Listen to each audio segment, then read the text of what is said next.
नमस्कार दर्शकवृन्द, स्वागत छ कार्यक्रम स्थानीय बहसमा। म ओम प्रकाश पौडेल। कार्यक्रम स्थानीय बहसमा हामीले विविध स्थानीय विषयवस्तुहरूमाथि केन्द्रित रहेर कुराकानी गर्दै आएका छौँ। कार्यक्रमको आजको अङ्कमा हामीले बाणगङ्गा नगरपालिका कपिलवस्तुका प्रवक्ता तथा त्यस नगरपालिकाको वडा नम्बर 2 का वडा अध्यक्ष, त्यस क्षेत्रका एकजना लोकप्रिय जनप्रतिनिधि विष्णु प्रसाद पौडेलज्यूसँग बाणगङ्गा नगरको पछिल्लो कार्यप्रगति तथा सम्बन्धित वडाको प्रगतिको अवस्था के छ, समस्या चुनौती समाधानको अवस्था के छ लगायतका महत्त्वपूर्ण विषयमा कुराकानी गर्दैछौँ। यति बेला हामीसँग हुनुहुन्छ प्रवक्ता पौडेलज्यू। प्रवक्ताज्यू, यहाँलाई स्वागत छ कार्यक्रममा। हजुर, धन्यवाद। बाणगङ्गा नगरको 5 वर्षे प्रगति कस्तो छ प्रवक्ताज्यू? हामीले गएको अवधिमा कार्यकाल 5 वर्ष कार्यकालमा वास्तवमा नगरपालिकामा धेरै उल्लेखनीय कामहरू गरेका छौँ। नगरवासीहरूले अनुभूति गर्ने गरी नै हामी विकास निर्माणका कामहरूलाई तीव्र ढङ्गले अगाडि बढायौँ। सुशासनको पक्षमा हामी नेपालमै प्रथम पनि भयौँ। बजेट खर्च गर्ने नगरपालिकामा हामी प्रदेशमै पहिलो स्थान हासिल गर्दै आइरहेका छौँ। त्यसै गरी अन्य सबै क्षेत्रलाई समान ढङ्गले समेट्दै अगाडि बढ्ने प्रयत्न पनि गऱ्यौँ। कृषि, सिँचाइ, शिक्षा, स्वास्थ्य को क्षेत्रमा पनि महत्त्वपूर्ण उपलब्धिहरू हामीले हासिल गऱ्यौँ। कतिपय शिक्षाको क्षेत्रमा हामी विद्यार्थी सङ्ख्या कम, दरबन्दी धेरै भएका विद्यालय र कतिपय विद्यालयमा फेरि दरबन्दी कम, विद्यार्थी सङ्ख्या धेरै भएका विद्यालयहरूलाई दरबन्दी मिलान गर्ने, 2वटा विद्यालयहरूलाई मर्ज गर्ने अभियान पनि हामीले सुरु गऱ्यौँ। त्यस्तै गरी हामी पिप्रा अस्पताललाई, जो यस क्षेत्रकै महत्त्वपूर्ण सरकारी अस्पताल हो, यसको स्तर वृद्धि गर्नको निमित्त महत्त्वपूर्ण चाहिँ कामहरू हामीले अगाडि बढायौँ भने गएको कार्यकालमा हामीलाई 2 वर्ष जति कोभिड-19ले पनि धेरै काममा चाहिँ समस्याहरू खडा गर्यो। त्यसका बावजुद पनि हामीले नगरवासीहरूलाई सुरक्षित राख्ने, उहाँहरूलाई कोभिडको भ्याक्सिनहरू उपलब्ध गराउने, कोभिडको समयमा अन्य आइपरेका सबै चाहिँ समस्याहरूलाई पनि हामी कुशलतापूर्वक नै सम्पादन गर्दै आइरहेका छौँ भने अन्य सबै क्षेत्रमा नै हामीले बालमैत्री नगरपालिका अघिल्लै कार्यकालमा घोषणा गरिसक्यौँ। यस्ता धेरै महत्त्वपूर्ण उपलब्धिहरू हामीले चाहिँ सम्पन्न गरेका हौँ। तर यहाँको वडामा त वडावासीले अपेक्षा गरे जति काम भएन भन्छन् नि, किन हो? यस्तो छ, अपेक्षाहरू त अनन्त अपेक्षाहरू हुन्छन्। ती अनन्त अपेक्षाहरू, आवश्यकताहरूलाई 5 वर्ष कार्यकालमा पुरा गर्न सकिन्छ भन्ने होइन, तर मूलभूत रूपमा, आधारभूत रूपमा मुख्य समस्याहरूलाई वडाभित्रका हामीले सम्बोधन गरेका छौँ, समाधान गरेका छौँ। अध्यक्षज्यू, यहाँले तत्कालीन समयमा जे जस्ता चुनावी प्रतिबद्धताहरू व्यक्त गर्नुभएको थियो, ती त्यस्ता सबै प्रतिबद्धता पुरा भएका हुन्? पहिलो कार्यकालमा हामीले ती समस्याहरूलाई धेरै जो भौतिक पूर्वाधारतर्फका थिए, अन्य क्षेत्रका थिए, स्वास्थ्य, शिक्षाका कुराहरू थिए, तिनीहरूलाई हामी सम्बोधन गर्ने दिशातर्फ अगाडि बढ्यौँ र मूलभूत समस्याहरूलाई हामीले सम्बोधन पनि गऱ्यौँ। हामीले खालि आफ्नो घोषणापत्रमा, चुनावमा वडावासीहरूसँग गरेको वचनबद्धतामा र यो वडाको र समग्र नगरपालिकाकै मूल समस्याको रूपमा रहेको छाडा चौपायाहरूको नियन्त्रण छ, जसबाट वडावासीहरू पनि धेरै मारमा पर्नु भएको छ। त्यो कुरालाई चाहिँ हामी सम्बोधन गर्न या समाधान गर्न सकिरहेका छैनौँ। यद्यपि त्यसतर्फ पनि हामी ठोस कदम चाल्ने प्रयत्नमा छौँ, कोसिस गरिरहेका छौँ कार्यकालको अन्त्यतिर। अनि 5 वर्ष त पुरा भइसक्यो नि प्रवक्ताज्यू, कहिले समाधान हुन्छ बाणगङ्गा नगरको छाडा पशु चौपायाको समस्या? हजुर, 5 वर्ष बित्यो। अब हामी यो दोस्रो कार्यकालमा यसको समाधान गर्नेतिर अग्रसर छौँ, तर पनि समस्या र चुनौतीहरू धेरै देखिएका छन्। यो वर्ष फेरि वन ऐन नियमावली जारी भइसक्यो र हामीले जो मधुबन धाममा गौशाला निर्माण गर्ने, अघिल्लो वर्ष हामी 30 लाख, अघिल्लो कार्यकालमा 30 लाख खर्च गरेर ट्रस्टहरू निर्माण गऱ्यौँ। करिब 150 जति छाडा गाईहरू हामी त्यहाँ व्यवस्थापन गरेका छौँ र यो वर्ष हामी 55 लाखको टेन्डर मार्फत अरू धेरै संरचनाहरू निर्माण गर्ने र हाम्रो नगरपालिकाभित्र रहेका जो छाडा चौपाईहरू छन् तिनीहरूको त्यहाँ व्यवस्थापन गर्ने गरी हामी ठेक्का बन्दोबस्त प्रक्रियामा पनि अगाडि बढेका थियौँ। तर वन ऐन र नियमावलीको कारणले वन कार्यालयबाट त्यहाँ संरचनाहरू खडा गर्ने कुरामा अवरोध सिर्जना भइसकेपछि यतिखेर त्यो योजना करिब अल्पत्र अवस्थामा देखिएको छ। फेरि पनि हामी त्यसको वैकल्पिक उपाय के हुन सकिन्छ, विभिन्न सङ्घ संस्थाहरू पनि हामी व्यवस्थापन गर्छौँ, सहकार्य गर्छौँ भनेर पनि आइरहनु भएको छ। उहाँहरूसँग पटक पटक हामीहरूले छलफल चाहिँ चलाइरहेका छौँ। यद्यपि यो समाधान हुन सकेको छैन र यो हामीले समाधान नगरी नहुने गर्नै पर्ने समस्याको रूपमा खडा भएको छ भने फोहोर मैलाको तर्फ पनि हामी कार्यकालको अन्त्यतिर अघिल्लो वर्ष कार्यकालको अन्त्यतिर त्यसको अल्पकालीन ढङ्गले हामी समाधान निकालिसकेका छौँ र अन्य कुराहरू पनि क्रमिक ढङ्गले अगाडि बढ्दैछ। यो पटक हामीलाई परेकै समस्या के हो भने हामीसँग अन्य सार्वजनिक जग्गाहरू नभइरहेको अवस्था र सबै यस्ता खालका संरचनाहरू निर्माण गर्नको हामी बसपारको कुरा गरिरहेका छौँ, गौशाला निर्माणको कुराहरू गरिरहेका छौँ। यावत काम गर्नको निमित्त जग्गाको उपलब्धतामा समस्या चाहिँ भएको छ। त्यस्तै गरी सुकुम्बासी अथवा भूमिहीन को लाई जग्गाधनी पूर्जा वितरण गर्ने या उपलब्ध गराउने कुरामा पनि यही नियमको कारणले, यही नीतिको कारणले समस्याहरू खडा भइसकेको छ। हामी जग्गाधनी, भूमिहीन, सुकुम्बासी, दलित, भूमिहीन र अव्यवस्थित बसोबासीहरूको पनि समस्या समाधान गर्न तीव्र ढङ्गले हामी अगाडि बढेका थियौँ। हाम्रो हैसियतले, हाम्रो कार्यक्षेत्रले भेट्ने जति काम हामी सम्पन्न पनि गरिसकेका हौँ। तर धेरै चाहिँ बस्तीहरू वन क्षेत्रभित्र नै रहेको र वन क्षेत्रभित्रको जग्गाहरू नापी नक्सा गर्ने काममा अवरोध सिर्जना भएको हुँदा यो सङ्घीय सरकारबाट नि नीतिगत रूपमा नै यसको निर्णय नहुँदासम्म यो कामलाई पनि हामी अगाडि बढाउन सकिरहेका छैनौँ। यस्ता यस्ता समस्याहरू छन्, तर यिनलाई समाधान गर्नुपर्छ, गर्नैपर्छ भन्ने गरी हामीले अभियानहरू चलाएका छौँ। वडामा पूर्वाधार विकासको अवस्था चाहिँ के छ? पूर्वाधारतर्फ हामी यो दोस्रो कार्यकालको पहिलो वर्षको अन्तिमतिर आइपुगेका छौँ र यतिखेरसम्म आइपुग्दा यो वडाका करिब 90% योजनाहरू हामी सम्पन्न गरिसकेका छौँ। अघिल्लो कार्यकालमा हामी लखनचोक लवनीको सडक निकै ठुलो पहलमा योजना पार्न सफल भएर उक्त काम सम्पन्न पनि भयो भने यो वर्ष हामी पिप्रा अस्पताल चोकदेखि नन्दनगर हुँदै अर्घाखाँची जोड्ने सडकको ठेक्का सम्झौता भएर तीव्र ढङ्गले काम सुचारू भएको छ। यसरी हामी यो सडक पनि अर्घाखाँचीको सीमासम्म अर्को आर्थिक वर्षसम्ममा सम्पन्न हुन्छ। यसै गरी पिप्रा अस्पतालमा हामीले संरचनाहरू, नयाँ संरचना खडा गरेका छौँ। विशेषज्ञ डाक्टर सहितको सेवा सुचारू गर्नको निमित्त केही भौतिक संरचनाहरूको त्यहाँ अभाव थियो, त्यो अभावलाई पनि सम्बोधन गर्ने गरी निर्माण कार्यहरू सम्पन्न भइसकेको छ भने शिक्षाको क्षेत्रलाई प्रभावकारी ढङ्गले अगाडि बढाउनको निमित्त वडाभित्र रहेका सामुदायिक संस्थागत विद्यालयहरू करिब आफैमा सुविधा सम्पन्न नै छन् यो वडाका, र सामुदायिक विद्यालयहरू पनि जनता माध्यमिक विद्यालय, पञ्च आधारभूत विद्यालय जो राष्ट्रिय रूपमै कहलिएका आफ्नो एक खालको छवि बनाइसकेका विद्यालयहरू पनि यसै वडाभित्र छन्। त्यसको साथै साथमा प्रदेशमै सबभन्दा ठुलो गुरुकुलीय पद्धतिबाट संस्कृत भाषामा पठन पाठन हुने मनकामना संस्कृत विद्यापीठ पनि हाम्रै वडाभित्र रहेको छ र यो चाहिँ धार्मिक पर्यटकीय स्थलको रूपमा विकसित हुँदै अगाडि जाँदैछ। मूलभूत रूपमा यो वर्षका सबै हामी पूर्वाधारतर्फका र लक्षिततिरका पनि कार्यक्रमहरूको करिब अन्तिम चरणमै हामी पुगिसकेका छौँ। वडामा शिक्षा गुणस्तरको अवस्था चाहिँ के छ? शिक्षाको गुणस्तर अभिवृद्धिको निमित्त हामीले नियमित रूपमा वडा सदस्यहरूलाई जिम्मेवारी नै तोकेर सामुदायिक विद्यालयहरूमा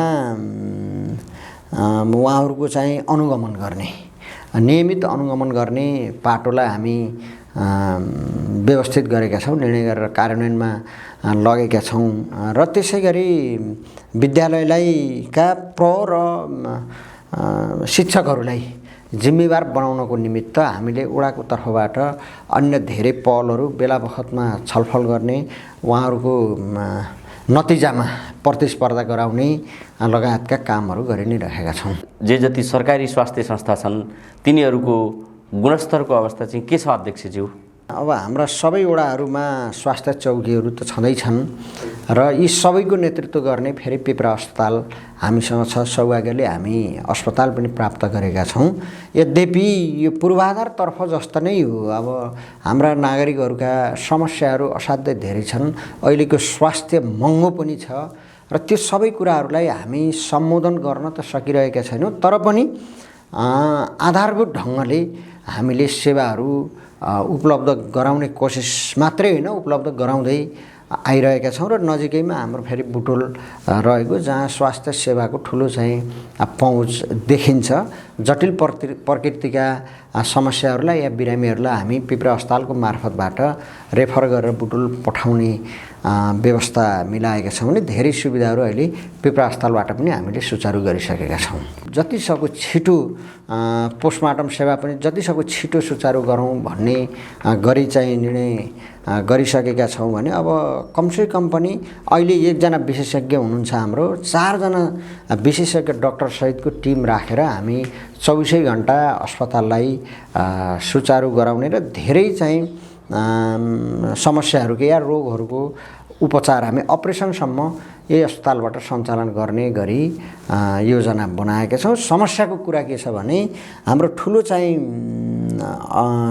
स्वास्थ्य क्षेत्रको पहुँच राख्ने सहर बुटोल नजिक भएको कारणले र यो अझै पनि हाम्रो नगरपालिका घोषित भए पनि करिब करिब गाउँले परिवेशको नै नगरपालिका भएको हुँदा विशेषज्ञ डाक्टरहरूलाई यहाँ टिकाउन या उहाँहरूको यहाँ आकर्षण बढाउने कुरामा नै केही समस्याहरू चाहिँ देखिएका छन्। त्यसलाई कसरी उहाँहरूले यहाँ सेवा निरन्तर नियमित सेवा दिन सक्ने चाहिँ वातावरण बनाउन सकिन्छ, त्यसमा नगरपालिकाले के गर्न सक्छ भन्ने विषयमा पनि हामी बेसरी विचार विमर्श छलफलहरू गरि नै रहेका छौँ। गुणस्तरीय सेवा पाएन भने नागरिकले विश्वास गर्ने कुराहरू हुँदैन। फेरि यो जीवनसँगको सम्बन्धको कुरा हो, त्यस कारणले यसमा खेलवाड हेरचेक्राइ गर्दा ठुलो दुर्घटना पनि निम्तिन सक्छ। त्यस कारणले हामी यसतर्फ असाध्यै जिम्मेवार भएर गहन तरिकाले अध्ययन गरेका छौँ। सम्भावना पनि चुनौती पनि दुईटै कुराहरूलाई विश्लेषण गर्दैछौँ। निकट भविष्यमै हामी विशेषज्ञ सहितको सेवा पिप्रा अस्पतालबाट सुचारू गर्नेछौँ र हाम्रा सबै वडामा रहेका स्वास्थ्य चौकीहरूले आफूले प्राथमिक उपचार पश्चात रेफर गर्न पर्ने भए पिप्रा अस्पतालमा आउने र उहाँहरूले पिप्रा अस्पतालबाट नै सेवा लिन सक्ने खालको अवस्था सिर्जना गर्नेछौँ। सम्बन्धित स्वास्थ्य संस्थामा आवश्यक औषधि र चिकित्सा कर्मीहरूको उपलब्धता चाहिँ यथेष्ट छ छैन? स्वास्थ्य कर्मी हाम्रो अस्पतालमा हुनुपर्ने डाक्टर बाहेकको अन्य स्वास्थ्य चौकीहरूमा हाम्रो जनशक्तिको अभाव छैन। जनशक्ति तोकिएको दरबन्दी अनुसारको पर्याप्तता नै छ। औषधि कहिलेकाहीँ अभाव हुन सक्छ, अन्यथा स्वास्थ्य चौकीहरूमा प्राप्त हुने औषधिहरूको पनि त्यस्तो अभाव भएको प्राप्त हुन नसकेको गुनासो चाहिँ हामीले सुनेका छैन। यद्यपि पिप्रा अस्पतालमा धेरै बिरामीहरूको चाप रहेको छ। अहिले पनि 200-250 करिब करिब दैनिकै रूपमा आउनुहुन्छ र यो स्वास्थ्य बिमाको सुरुबिन्दु पनि पिप्रा अस्पताल भएको कारणले हाम्रो पालिका मात्रै होइन, छिमेकी नगरपालिकाहरू, छिमेकी जिल्ला अर्घाखाँचीदेखिका नागरिकहरू यहाँ सेवा लिन आउनुहुन्छ र कहिले कसो औषधिको अभाव, फेरि प्राविधिक जस्तो कुराहरू पनि रहेछ। खरिद नियमावलीलाई पनि ध्यान राख्नुपर्ने र पूर्व अनुमान कहिलेकाहीँ मिस जाने कारणले गर्दा कहिलेकाहीँ औषधिको अभाव चाहिँ हुने गरेको छ। त्यो अभावलाई पनि परिपूर्ति गरेर हामी एउटा चाहिँ विश्लेषण गरेर कमसेकम पनि 30% अघिल्लो वर्षको तुलनामा यो वर्ष मासिकै रूपमा 30% औषधि वृद्धि गरेर नै टेन्डर निकाल्ने, खरिद प्रक्रियालाई अगाडि बढाउने निर्णय गरेका छौँ। त्यही अनुसार पिप्रा अस्पतालले काम पनि गरेको छ। त्यो हुँदा अघिल्लो वर्ष जति हामीले औषधि उपलब्ध भएन भन्ने गुनासोहरू सुन्ने गरेका थियौँ, यो वर्ष त्यो धेरै कम छ। यद्यपि अझै पर्याप्त छैन, केही अझै हामीले मेहनत गर्नुपर्ने, व्यवस्थापन गर्नुपर्ने चाहिँ देखिन्छ। अनि कृषि तथा खानेपानी क्षेत्रमा यहाँहरूले आजसम्म गर्नुभएको प्रगति चाहिँ के छ? अब म सगौरव भन्न सक्छु, खानेपानीको सन्दर्भमा 2 नम्बर वडा नगरपालिकामै पहिलो स्थानमा रहेको छ। हामी कहाँ 3वटा उपभोक्ता समिति र 3 ठाउँका ओभरहेड ट्याङ्की मार्फत 2 नम्बर वडा पुरै र 3 नम्बर वडाको केही भूभागलाई पनि हामी ओभरहेड ट्याङ्की मार्फत खानेपानीको व्यवस्था पुर्याएका छौँ र सुरक्षित खानेपानीको प्रमाणपत्र समेत हाम्रो वडाका खानेपानी संस्था 2वटा खानेपानी संस्थाहरूले लिइसकेको अवस्था छ। त्यसकारणले खानेपानीको सन्दर्भमा हामी धेरै व्यवस्थित र राम्रो तरिकाले अगाडि बढेका छौँ। सिँचाइको सन्दर्भमा पनि हाम्रो बर्खे याममा त बाणगङ्गा नदीबाट सिँचाइ हुन्छ र हिउँदको समयमा केही सुक्खा हुने कारणले वडाको उत्तरी भागमा हामी नन्दनगर बैजलपुर मा एक-एकवटा, राजपुरमा पनि एउटा सम्पन्न भइसकेको छ डिप बोरिङ भने अर्को डिप बोरिङ यस वर्षदेखि सुरु हुँदैछ, जो करिब 75 लाखभन्दा बेसीको लगानीमा सम्पन्न हुन्छन् भने वडाको दक्षिणी भागतिर फेरि केही सतह माथि नै पानीको स्रोत रहने हुँदा हामी साना डिप ट्युबवेलहरू, क्याप्टिभ बोरिङहरू को मार्फतबाट सिँचाइको प्रबन्धलाई मिलाएका छौँ। कृषक समूहहरू हामीले निर्माण गरेका छौँ भने यो वडामा अझ धेरै आकर्षण व्यावसायिक रूपमा पशुपालनको देखिएको छ। करिब 50 भन्दा धेरै हामी कहाँ व्यावसायिक चाहिँ पशुपालनका फर्महरू सञ्चालनमा रहेका छन् र यो कृषि र पशुपालन एक आपसमा जोडिने पनि व्यवसाय हो र हामी व्यावसायिक कृषकहरू र अन्य पशुपालक कृषकहरूलाई केही सहुलियत होस् भनेर वडाको तर्फबाट नगरपालिकासँग मिलेर हामी मौसमी घाँसका बिउहरू वितरण गर्ने अभियानलाई अलिक फराकिलो ढङ्गले नै सञ्चालन गर्दै आएका छौँ। त्यस्तै गरी अन्य सामग्रीहरू पनि हामी वितरण गरेका छौँ। खास यो कृषि क्षेत्रको देशकै प्रमुख समस्याकै रूपमा मानौँ, उत्पादन कृषकले गर्छ, उसको उत्पादनले उसको लगानी अनुसारको मूल्य पाउँदैन। यो राष्ट्रिय रूपमै समस्या हो। वास्तवमा अहिलेसम्मका सरकार सञ्चालन गर्ने हाम्रो देशका सञ्चालकहरूले यसमा राम्रो नीति बनाउन नसक्दाखेरि धेरै सम्भावना भएको, अब कृषि प्रधान देशै भनिएको छ, हामीले गर्न सकिने प्रमुख चाहिँ पेसा पनि कृषि हो, तर यसमा चाहिँ धेरै समस्याहरू छन्। उत्पादन गर्नै कठिनाइ, उत्पादन गरिसकेपछि पनि त्यसको चाहिँ बजार भाउ नपाउने जो समस्या त यथावत राष्ट्रिय रूपमै छ। कृषकहरूका उत्पादनले बजार नपाउने, बजार पाए पनि उचित मूल्य नपाउने किसिमको जो बजारीकरणसँग सम्बन्धित समस्या छ, यसलाई समाधान गर्न केही कार्यक्रम तय गर्नु भएको छ? किसानहरूले उत्पादन गरेको कृषिजन्य उपजहरूले बजार नपाएको समस्या चाहिँ छैन, समस्याको रूपमा आएको छैन। बजार चाहिँ पाउनु भएको छ। मूल्यको कुरा त बजार भाव अनुसार हाम्रो लगानी मेहनत अनुसारको मूल्य अझै पनि प्राप्त हुन सकिरहेको छैन। यसमा धेरै कारणहरू छन् जो नगरपालिकाले मात्रै, बाणगङ्गाले मात्रै निर्णय गरेर पनि समाधान गर्न नसकिने खालका पनि छन्। कतिपय सङ्घीय नियमहरू बनाउनु पर्ने आवश्यक छ, कतिपय प्रादेशिक नियमहरू समानता ल्याउनको निमित्त प्रादेशिक नीति नियमहरूको पनि आवश्यकता देखिन्छ। तर पनि मूलभूत रूपमा के हो भने बाणगङ्गा नगरपालिकाभित्र उत्पादन भएको कृषिजन्य र दुग्धजन्य उपज बजार नपाएको कारणले नष्ट गर्नुपर्ने स्थिति चाहिँ अहिलेसम्म आएको छैन, सायद आउँदैन पनि। यद्यपि हाम्रो वडा नम्बर 3 र 11 को बिचमा शीत भण्डार को निर्माण कार्य सुरु भएको छ। छिटै नै त्यो सम्पन्न होस् भन्ने म पनि कामना गर्छु र त्यो शीत भण्डार सम्पन्न भइसक्यो भने हाम्रा किसानहरूले सिजनमा उत्पादन गरेको कृषिजन्य वस्तुहरूलाई भण्डारण गर्ने र पछि अफ सिजनमा मूल्य प्राप्ति, राम्रो मूल्य प्राप्ति गरेर बिक्री गर्ने वातावरण बन्नेछ भने अहिले नगरपालिकाभित्र धेरै ठाउँहरूमा साप्ताहिक रूपमा हाट बजारहरू सञ्चालनमा रहेका छन् र यो अहिले पछिल्लो चरण धेरै नागरिकहरू बसाइसराई गरेर आउने, कतिपयले आवास बनाएर बस्ने, धेरै डेरा गरेर बस्ने पनि स्थिति छ र उहाँहरूलाई यी खालका कृषि उपजहरू आवश्यक पर्ने यी सबै कुराहरूले गर्दा केही जे होस् अहिलेसम्म उत्पादन भएको चिज बिक्री भएन, नष्ट गर्नु पर्यो भन्ने चाहिँ स्थिति छैन। अनि वडाभित्र रहेका जे जति पर्यटनसँग सम्बन्धित पूर्वाधारहरू छन् त्यसको प्रवर्धनको लागि के कस्ता काम कार्यक्रमहरू गर्नुभएको छ? महत्त्वका सम्पदाहरू पनि प्राप्त गरेको छ। मैले अघि पनि थोरै प्रसङ्ग जोडेँ। हाम्रो नन्दनगर क्षेत्र जो सिरिङ्गी ऋषिको तपोभूमि हो, सिरिङ्गी ऋषिको तपोभूमि पर्यटकीय हिसाबले पनि असाध्यै पवित्र के अरे धार्मिक हिसाबले असाध्यै पवित्र मानिने र भौगोलिक हिसाबले पनि एउटा सुन्दर ठाउँ रहेको छ वडाको उत्तरी भागमा र त्यसलाई हामी व्यवस्थित गर्दै यहाँहरूले पनि देख्नु भएकै छ विभिन्न संरचनाहरू हामी निर्माण गरिरहेका छौँ। संस्कृत भाषामा आवासीय रूपमा हामी बटुघरलाई अहिले कक्षा 12 हामी सञ्चालन गर्दैछौँ। त्यसको माध्यमबाट त्यहाँ धेरै त नभनौँ जस पर्यटकहरू आउने क्रम चलेको छ भने नजिकैमा हामी पछि स्थापना गऱ्यौँ अर्घाखाँचीको सुपा देउराली मन्दिरको जो असाध्यै यस क्षेत्रको धार्मिक आस्थाको धरोहरको रूपमा स्थापित छ उसको शाखा हामीले यहाँ स्थापना गऱ्यौँ र यो बैजलपुर र नन्दनगरको सिमानामा रहेको सुपा देउराली मन्दिरमा दैनिकै त नभनौँ जस प्रायःजसो हजारौँ चाहिँ नागरिकहरूको त्यहाँ उपस्थिति हुने आफ्ना भाकलहरू चढाउने पिकनिक स्पोटको रूपमा पनि त्यसलाई उपयोग गर्दै आउनु भएको छ भने पर्कटेश्वर महादेव मन्दिर जो बेला बखतमा खास गरी हिन्दू संस्कृति या शिवजीको जन्मदिन शिवरात्रि लगायतका दिनहरूमा ठुलो चाहिँ सङ्ख्यामा त्यहाँ नागरिकहरूको दर्शनको निमित्त उपस्थिति हुने गर्छ भने वडाका सबैतिर फेरि विभिन्न महत्त्व राख्ने शक्तिपीठहरूको अदृश्य शक्तिपीठहरूको स्थापना छ।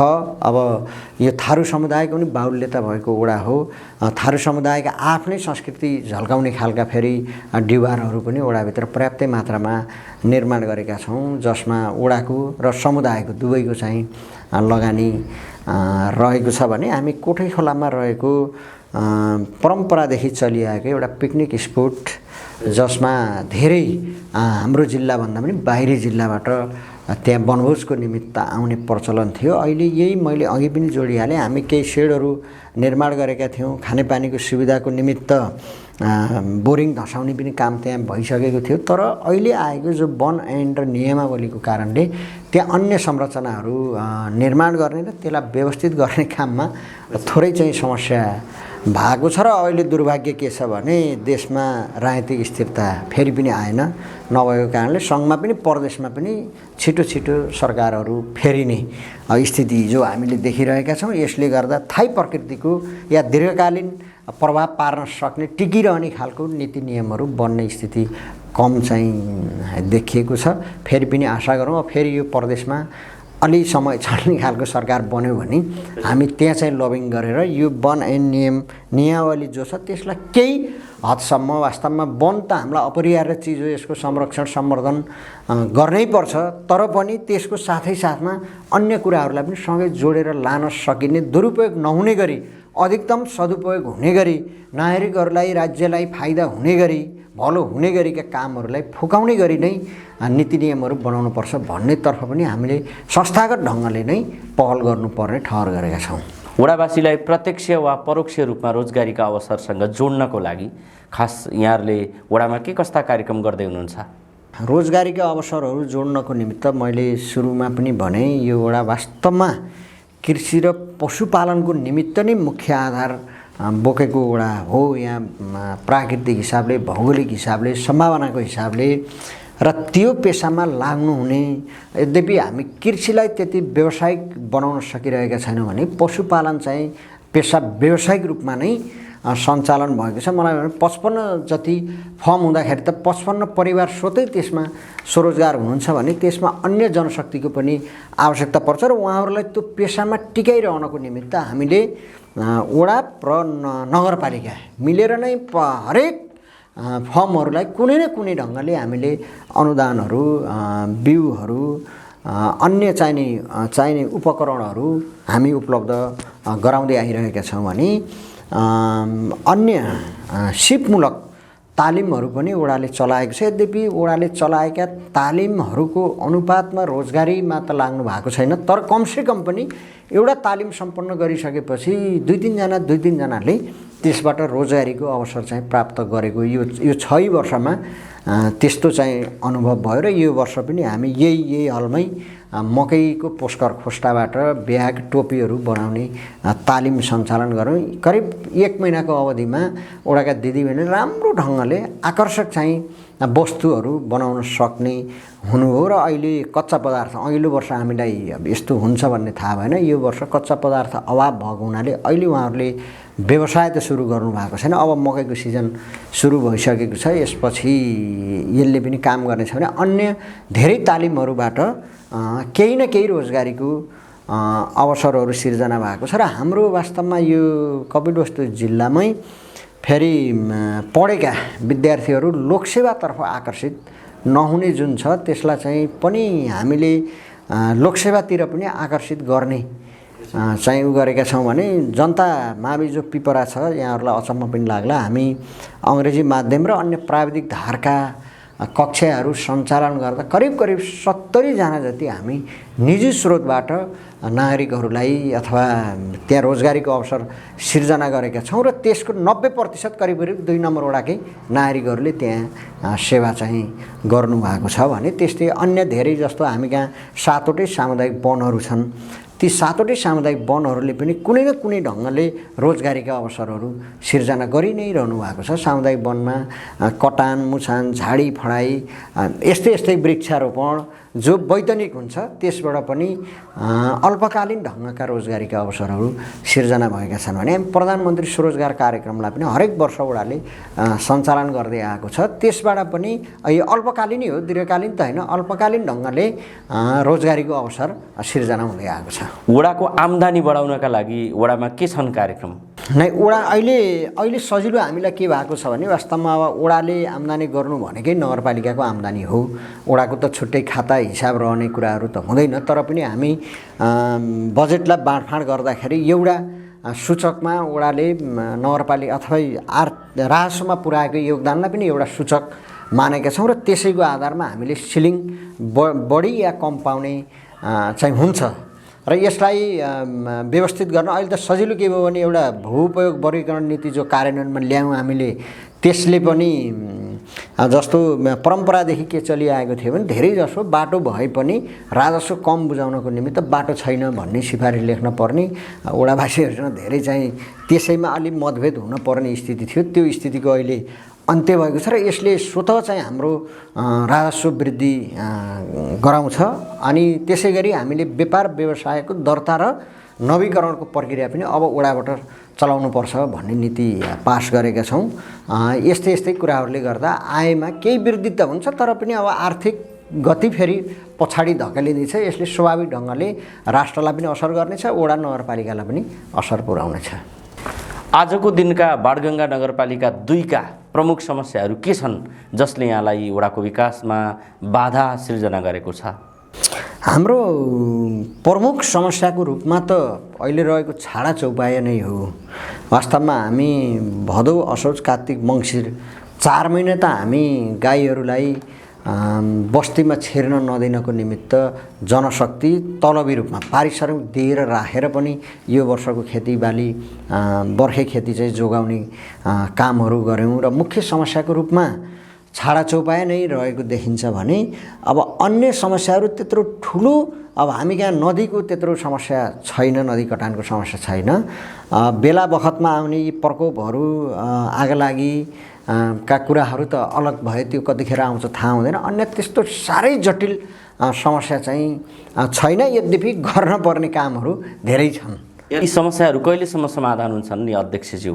अधिकतम प्रयत्न गर्नेछौँ। जबरजस्त ढङ्गले पनि यो हामी समाधान नगरी नहुने परिस्थितिमा छौँ। होइन, कुरा नघुमाइकन ठ्याक्कै भन्नुहोस् न, ठ्याक्कै कहिलेसम्म समाधान हुन्छ वा हुँदैन? ठ्याक्कै हुन्छ हुँदैन? मैले भन्दा हुन्छ नै भन्छु। हामीले गर्नै पर्छ, नगरिकन यो सारा चाहिँ गरेको कामको पनि वडावासीहरूले उपलब्धि नदेख्ने स्थिति छ। किनभने आफूले लगाएको खेतीबाली नै उहाँहरूले भित्राउन नपाउने जो अहिले स्थिति छ, यसलाई चाहिँ अन्त्य नगर्ने भने हामीले सबै गरेका अन्य कामहरू ओझेलमा पर्छन् भन्ने बुझाइ छ। सत्य पनि त्यही हो। त्यस कारणले यो समस्या समाधानको निमित्त हामी अधिकतम कोसिस गर्नेछौँ, समाधान गर्ने नै छौँ। अध्यक्षज्यू, आगामी 4 वर्षमा यस वडामा थप के हुन्छ? हामी भौतिक पूर्वाधार त यद्यपि यो गरेर त कहिल्यै सकिँदैन। भौतिक पूर्वाधारको दृष्टिले करिब सुविधायुक्त नै वडा बनिसकेको छ र यसभित्र रहेका विभिन्न सङ्घ संस्थाहरू जो सामुदायिक वनहरू छन् यिनीहरूलाई व्यवस्थित बनाउने र एकीकृत योजनाका साथ अगाडि बढ्ने एउटा हामी त्यो परिपाटी निर्माण गर्नेछौँ भने मूलभूत रूपमा अब वडावासीहरूलाई समृद्धि यसै आउँदैन, आर्थिक आय आर्जनको पाटोलाई हामीले व्यवस्थित गर्नुपर्ने हुन्छ। त्यस दिशातर्फ नै हाम्रो मूलभूत रूपमा ध्यान केन्द्रित हुनेछ। यहाँले घोषणा गरेर पनि पुरा नहुने अवस्थाका त्यस्ता केही योजनाहरू कार्यक्रमहरू छन् कि? टोल बस्तीहरूमा हामी कालोपत्रे पुर्याउँछौँ भनेका थियौँ र धेरै भागमा त हाम्रो पुगि पनि सकेको छ। तर एउटा समस्या के छ भने अहिले पनि बसाइसराई तीव्र ढङ्गले छ। नयाँ बस्तीहरू विस्तार हुँदै जाने र ती बस्तीहरूमा सडक संरचनाहरू अहिले फेरि वडावासीहरूको सडक कालोपत्रे नगर्दासम्म वास्तवमा त्यहाँ विकास नभएको बुझ्ने जो स्थिति बनेको छ। यसले चाहिँ सबै घरसम्म हामी कालोपत्रे पुर्याउन अलि सक्दैनौँ कि भन्ने एउटा छ भने अन्य कुराहरू त खास विद्युतको क्षेत्रमा हामी उल्लेखनीय प्रगति नै गरेका छौँ। अन्त्यमा मैले कुराकानीको क्रममा यहाँलाई सोध्न छुटाएको र यहाँ आफूलाई भन्नै मन लागेको केही विषय प्रसङ्ग थियो कि? नै, त्यस्तो छैन। सबै कुराहरू नै करिब समेटि नै सकिएको छ। यो छर्लङ्गै छ। फेरि वडावासीहरू नगरवासीहरूले देखि पनि रहनु भएको छ के काम सम्पूर्ण भयो के भएन भन्ने यहाँहरूको अगाडि छर्लङ्गै छ। त्यस कारणले मैले धेरै बताइरहन पर्ने पनि छैन। सबै काम सूक्ष्म ढङ्गले नै हामी अगाडि बढाएका छौँ, बढाउँदै जान्छौँ। सबै काम चाहिँ नै यहाँहरूको जनप्रतिनिधि भरपर्दो ढङ्गले मेहनतका साथ वडावासीहरूलाई सुखी वडावासी समृद्ध वडा बनाउने काममा हामी लाग्छौँ। विश्वस्त भएर बस्न पनि मैले अनुरोध गर्छु। हस्, यो महत्त्वपूर्ण समय अनि संवादको लागि यहाँलाई धेरै धेरै धन्यवाद छ अध्यक्षज्यू। हस्, धन्यवाद छ।